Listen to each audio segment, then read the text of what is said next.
Good morning from the overgrown Welch Ridge Trail. This is Tuesday, July 12th, 2022. We left Seiler's Bald about 1/3 of a mile back, and we've got about 1.7, I think, on Welch before we reach Hazel Creek. We're super excited about it. Last night was a good night. I did have to contend with a mouse, but I slept well regardless. And then this morning we have had a doe visit us for breakfast. I think I got a hair bit of footage of it, but I was trying to just let it be. So anyway, so we have about 11 miles to go today. The first 4 or so are without unbridged water crossings. After that, for another 2.5 miles, I think it's nothing but water crossings, so it's going to be really nice. I've got some really nice trail water sandals to try out. I've worn them before, but not in the Smokies, so I'm excited about that. It's going to get a little warmer, so I'm sure the hair is going to go up at some point. So anyway, I'll see you down trail.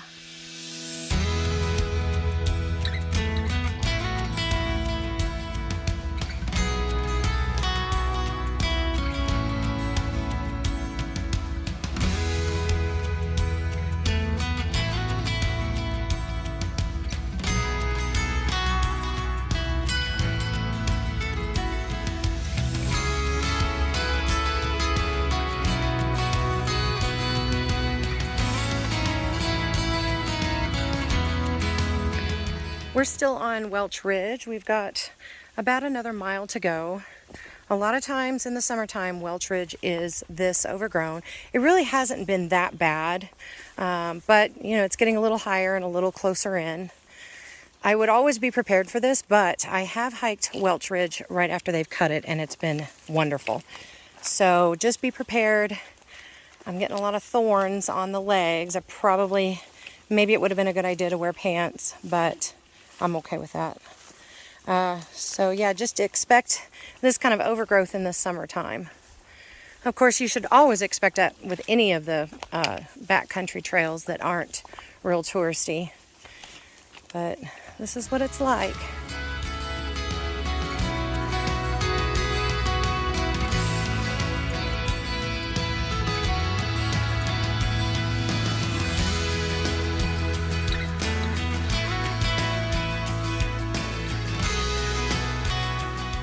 All right, we have made it to the junction of Welch Ridge, which goes that way.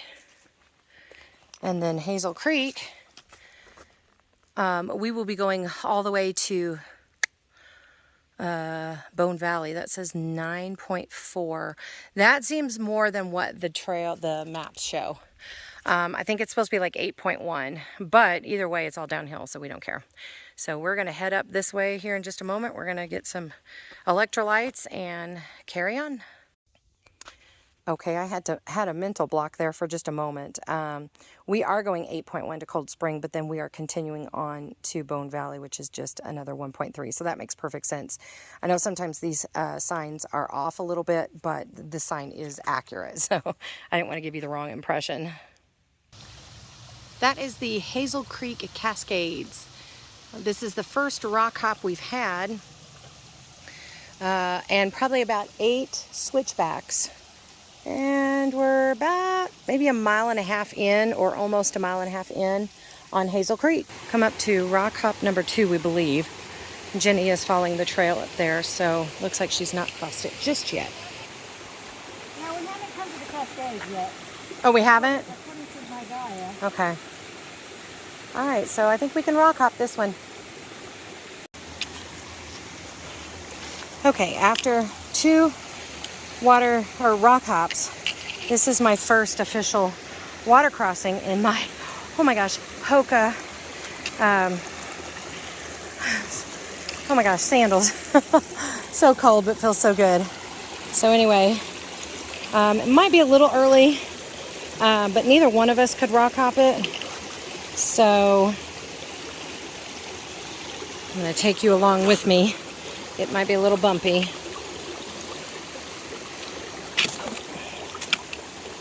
But for me. That was the first official rock hop, and it felt good.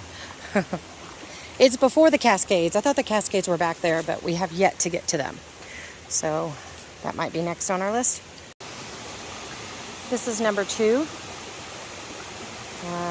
Watch Jenny here as she crosses. It's kind of a waterfall, so you kind of have to walk between that rock right in front of her and the falls, but you have to be very careful. So,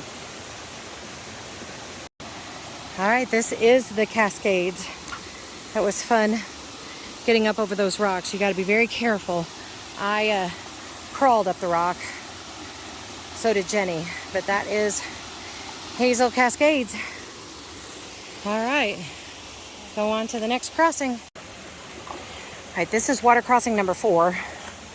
I couldn't really record number 3. The trail gets lost right before number 3.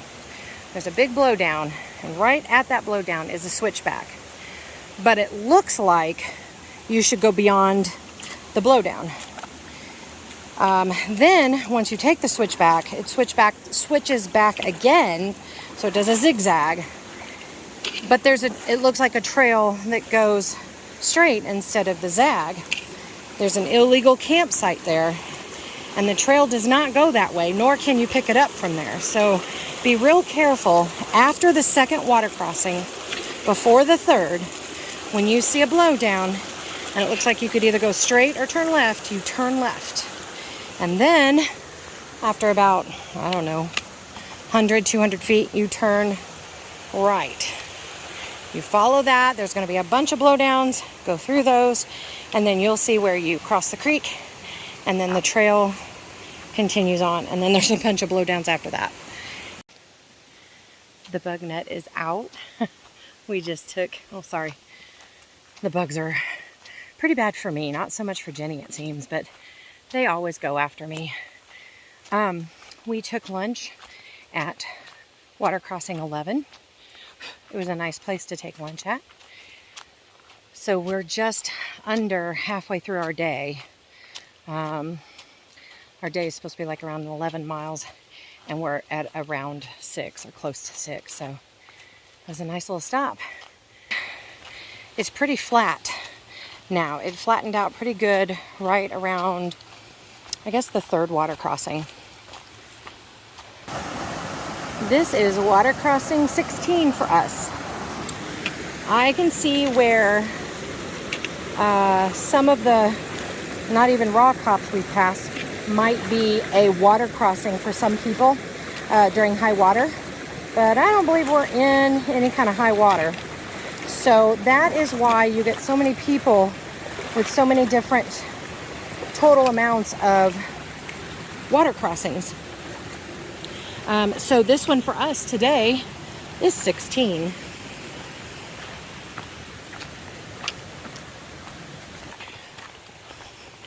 I guess you could count this as 17, being that we're just walking right through it.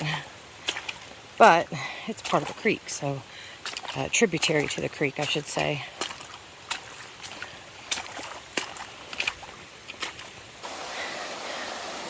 We come to a footbridge, but it's a little rickety, so I'm just going to record Jenny going across it. This would have been 22, water crossing 22, but it's not. All right, that footbridge was at Proctor Creek, and I believe we only have 2 more water crossings after that. Oh, here we go. Here we go. We've been 4.5 miles, so less than 4, I guess. Well, this is a wide area here. So this is right after the footbridge. When you cross over the footbridge, which by the way is really kind of treacherous. It's mossy covered. It was wet, and the arm rail is out to the side. So I'm not sure how much longer that's going to be a footbridge, or that's going to, I don't know. I would have been fine just crossing it. So anyway, once you come past that, that is Proctor Creek, and then you come to this intersection where you turn left. You'll notice up to the right. It looks like some kind of like a horse corral. Like I said, we may have 2 more water crossings. So I think we're on the low end of the numbers, which makes sense because it is not high water. And yeah, that's our journey. All right, so we have passed the last water crossing. After that footbridge, there are 2 more water crossings. They're nice and wide and open, probably about a half a mile or so down from there. Once you get past those, you should be pretty good to go. We just put our shoes back on, and up next will be campsite 82. We've got a bonus rock hop, I'm hoping. I'm going to do everything I can now that I have dry feet, dry shoes. All right, I'm not going to stop, but there's 82. I did pass the sign. I see it right there. It's not a campsite I really wish to share just because of the notoriety to it anyway. And there's a lot of videos out there about 82, so you can look those up. Plus, I kind of have to go on. I am by myself now, working at a slow pace. That little bonus crossing that we met, I first tried to cross it as a rock hop. That did not work. So my partner was going on, which she should have, and I thought to myself, okay, let's just take your shoes off. You can go through barefoot. I've gone through creek crossings barefoot before, which is never a good idea, and it certainly wasn't this time around. Sorry. I'm not really sure what I cut it on, but I cut my toe, my big toe. It probably the side of a rock, maybe. I didn't feel it. I just noticed it when I was attempting to put my socks and shoes on. If you know anything about extremities and bleeding, you have so many capillaries at the ends of your hands and feet that it was just gushing. It's not a big cut, but I couldn't get it to stop bleeding, and I didn't think it was wise to put my socks back on. I don't know what was wise at the point. Maybe I should have stopped and tended to it right then, but I still have, well, at that point I think I still had 3 miles to go. So I just put my water shoes back on, which is not ideal hiking when you're not crossing creeks because sticks get in them, and my arches were already getting a little tired. They do have really good arch support for sandals, but I have a pretty good high arch, and I hike with custom insoles. So these aren't quite cutting it. So I had to slow my pace way down so that I could not cause any more problems to my feet. And then when I get to camp, I will clean it and tend to it. I've got all the first aid that I need for it. I just think that I need to get to camp. So, go on, bear. Oh, I don't know if I got that on there. Go on, bear. Oh, I saw him as he went off. I scared him, thankfully. I've got 1.3 miles to go. Down there is Cold Spring Gap. Excuse me.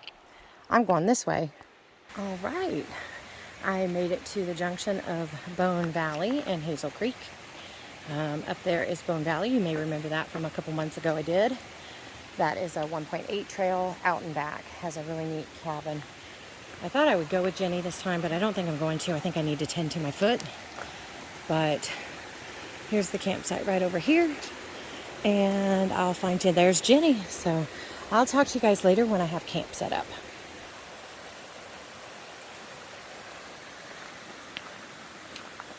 Hi guys. I am actually coming to you from campsite 84, which was originally where we were going to stay. But Jenny still needs Bone Valley, which is at campsite 83. So we thought, well, we'll just change our reservations. We did that last minute.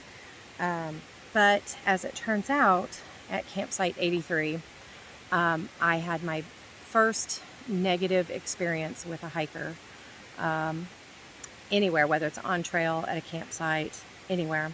And I felt very uncomfortable for staying there. So Jenny went to go do Bone Valley, and I came down to campsite 84.